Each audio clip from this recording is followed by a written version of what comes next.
तो बात होती है शिक्षा की, और शिक्षा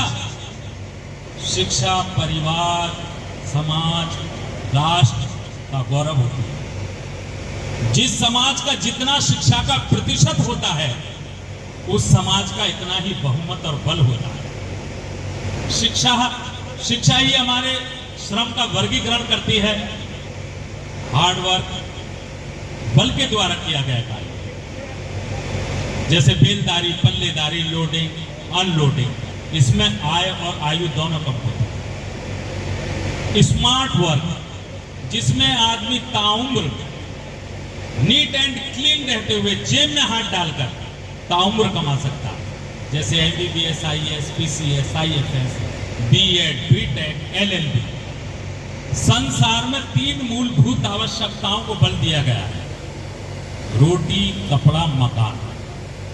सभी ने सुना होगा, लेकिन बाबा साहब कहते हैं कि education is the must necessity above 3 demands: bread, home and clothes. रोटी, कपड़ा, मकान से भी अगर आवश्यकता है तो वो है शिक्षा। यदि आप अपने उद्देश्य में सफल हो जाते हैं तो क्या डॉक्टर साहब, कोतवाल साहब, तहसीलदार साहब क्या मकान साथ में लेकर आते हैं? नहीं। क्या टिफिन उनके घर से आते हैं? नहीं।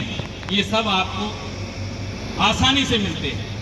इसीलिए बाबा साहब कहते हैं कि education is the best jewellery of humanity. मानवता का अगर सबसे अच्छा गहना है तो वो है शिक्षा। जो इसे ग्रहण करता है वो कुरूप रूपवान हो जाता है, दिव्यांग चलने लगता है और मूक बधिर बोलने लगता है। क्या बाबा साहब बहुत ज्यादा हैंडसम स्मार्ट थे? क्या APJ अब्दुल कलाम बहुत ज्यादा हैंडसम स्मार्ट थे? लेकिन नहीं, दे वर बोथ एजुकेटेड।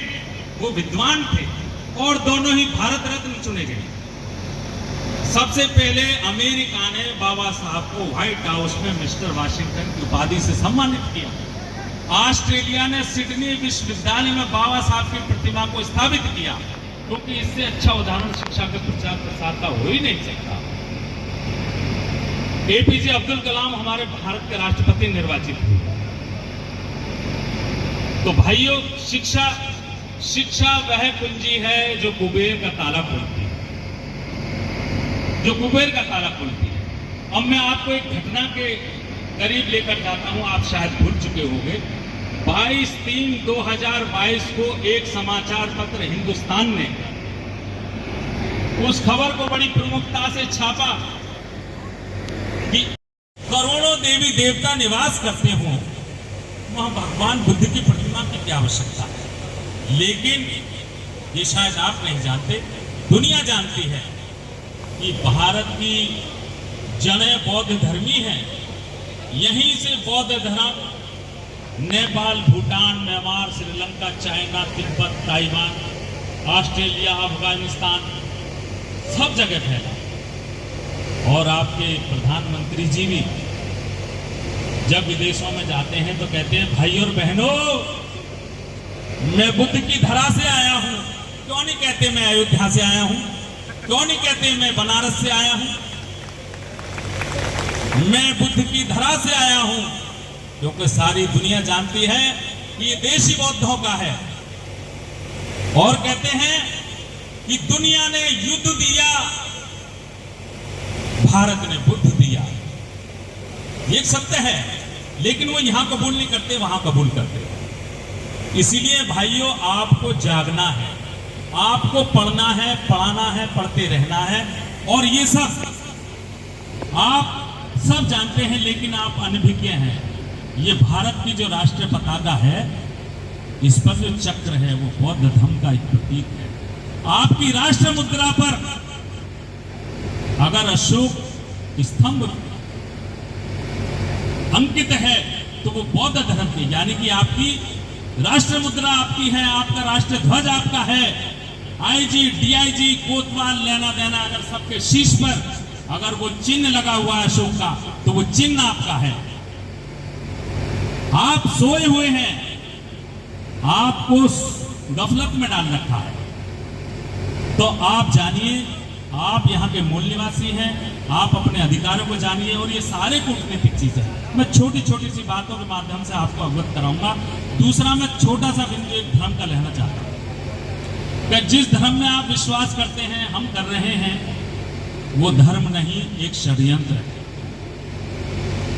जो धर्म अपने आदर्श, अपने भगवान का कहा नहीं मानता हो, वो धर्म नहीं, एक कूटनीतिक चाल है।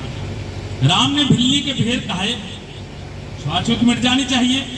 भाई मैं नहीं कह रहा हूं ये, ऐसा कहा है कि राम ने भिल्ली के बेर झूठे भेड़ खाए तो छुआछूत मिट जानी चाहिए थी। जोधाबाई ने अकबर से शादी की, हिंदू मुसलमान मिट जाना चाहिए। ये ऐसा क्यों नहीं हुआ? जो धर्म अपने हितों को सर्वोपरि रखते हुए, जो धर्म अपने हितों को सर्वोपरि रखते हुए मात्र अपनी ही बात को मानता हो और किसी को नहीं मानता हो, तो बाबा साहब कहते हैं ये धर्म नहीं, ये पाखंड है। विश्व का एकमात्र असंगठित धर्म है जो अपने ही धर्म के लोगों पर पशुता जैसा व्यवहार करता है। जो वैमनस्यता से, यह वह कुत्सित धर्म है जो वैमनस्यता से मानवता को विषमता में विभाजित करता है। इसीलिए बाबा साहब ने कहा था कि मैं इस धर्म में पैदा हुआ, मैं मजबूर था, मुझे इस विषय में कुछ, लेकिन मरूंगा नहीं। और भाइयों, बात करते हैं हम छोटी सी बिंदु एक बुद्ध की। बुद्ध क्या है?